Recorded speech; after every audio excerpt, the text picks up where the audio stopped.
بسم الله الرحمن الرحيم. اللهم صل على سيدنا ومولانا محمد وعلى آل سيدنا ومولانا محمد وبارك وسلم. أعوذ بالله من الشيطان الرجيم. بسم الله الرحمن الرحيم. يا أيها الذين آمنوا اتقوا الله وقولوا قولا سديدا يصلح لكم أعمالكم ويغفر لكم ذنوبكم ومن يطع الله ورسوله فقد فاز فوزا عظيما.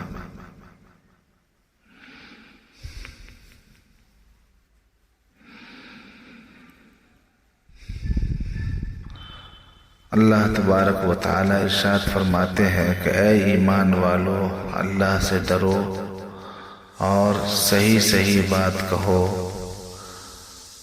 درست بات کہو، ٹھیک بات کہو۔ اللہ تبارک و تعالی تمہارے کاموں کو، تمہارے اعمال کو، تمہارے مشاغل کو اس کی برکت سے ٹھیک فرما دیں گے اور تمہارے گناہوں کو بھی معاف فرما دیں گے، اور جو اللہ اور اس کی رسول کی اطاعت کرے گا تو وہ عظیم کامیابی سے ہمکنار ہوگا۔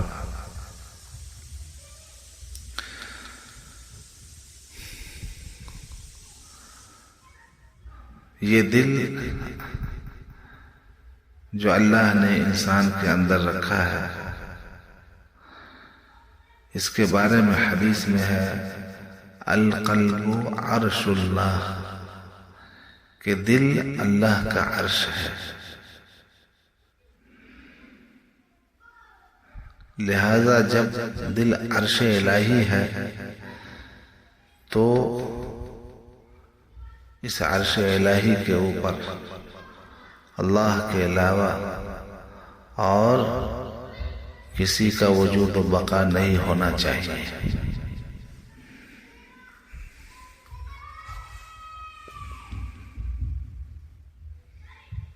اللہ تبارک و تعالی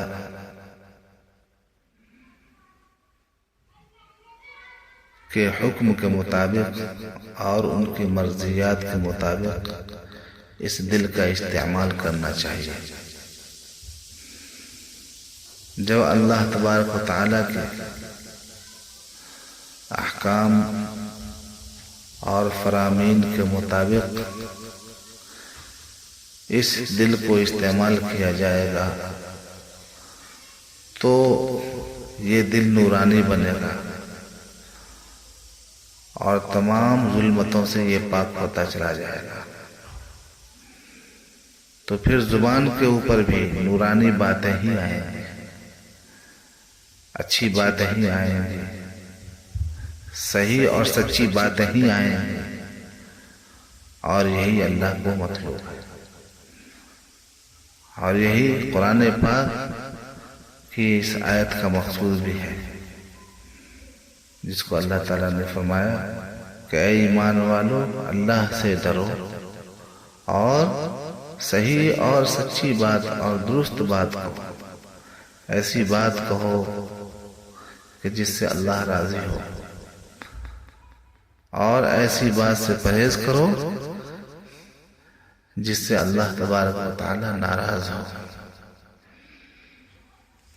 ایسی بات سے پرہیز کرو جس کا تعلق فضولیات سے ہو، لغویات سے ہو، اور دنیا کی بیکاریوں سے ہو،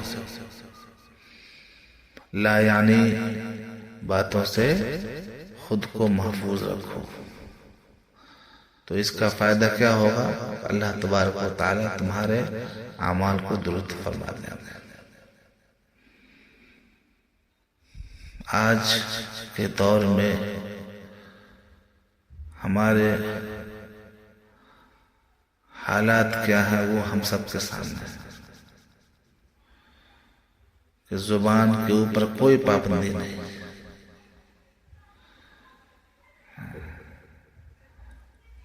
جو زبان پہ بات آ گئی وہ بول دیا، چاہے اچھی آئی بری آئی، بے تکلف بول دیا، بے خوف بول دیا، اس کا مطلب یہ ہے کہ دل میں خوف خدا نہیں ہے،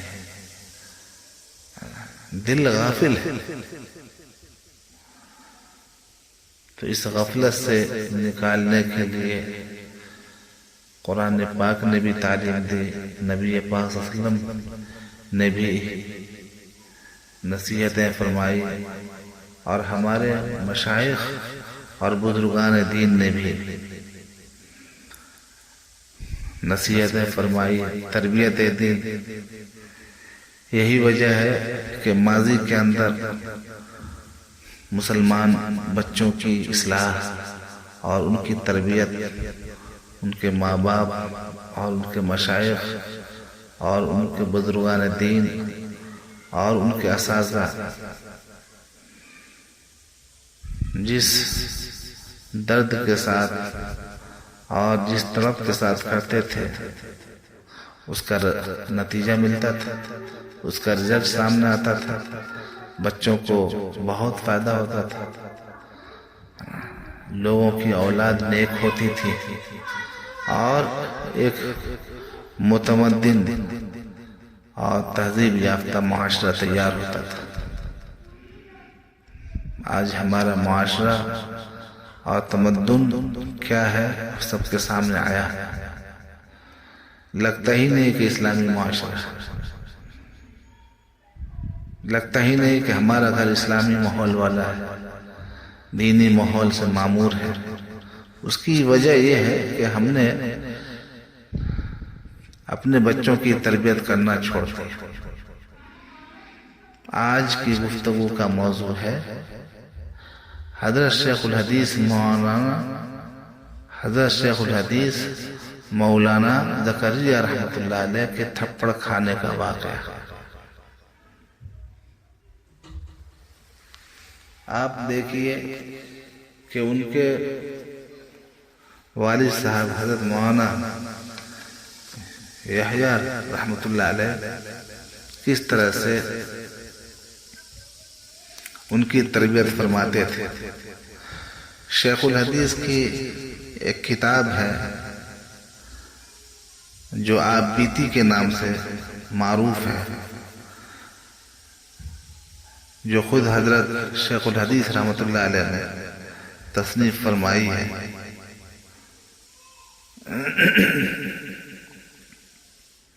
اس کے اندر فرمایا ایک جگہ پر کہ میری عمر 3 یا 4 سال کی تھی، اچھی طرح چلنا بھی بے تکلف نہیں سیکھا تھا، سارا منظر خوب یاد ہے، اور ایسی باتیں اوقاف ذہن ہوا کرتی ہیں، بچپن کے نقوش ذہن کے اندر اچھی طرح بیٹھ جاتے ہیں۔ میری والدہ نور اللہ مرقدہا کو مجھ سے عشق تھا، ماؤں کو بہت محبت تو ہوا ہی کرتی ہے، مگر حقیقی محبت ان کو تھی۔ اللہ تبارک و تعالیٰ ان کو بہت بلند درجہ عطا فرمائے۔ انہوں نے میرے ایک خوبصورت چھوٹا سا تکیہ سیا تھا، ایک بالش تھی، میری موجودہ بالش سے چوڑا اور 1.5 بالش لمبا۔ وہ مجھے اتنا محبوب تھا کہ بجائے سر کے میرے سینے کے اوپر رہا کرتا تھا، کبھی اس کو پیار کرتا، کبھی سینے سے چمٹایا کرتا۔ والد صاحب نے آواز دے کر فرمایا کہ زکریا مجھے تکیہ دے دے۔ مجھ میں پیدر محبت نے جوش مارا اور اپنے نزدیک ایثار اور گویا دل پیش کر دینے کی نیت سے میں نے کہا کہ میں اپنا تکیہ لے آؤں۔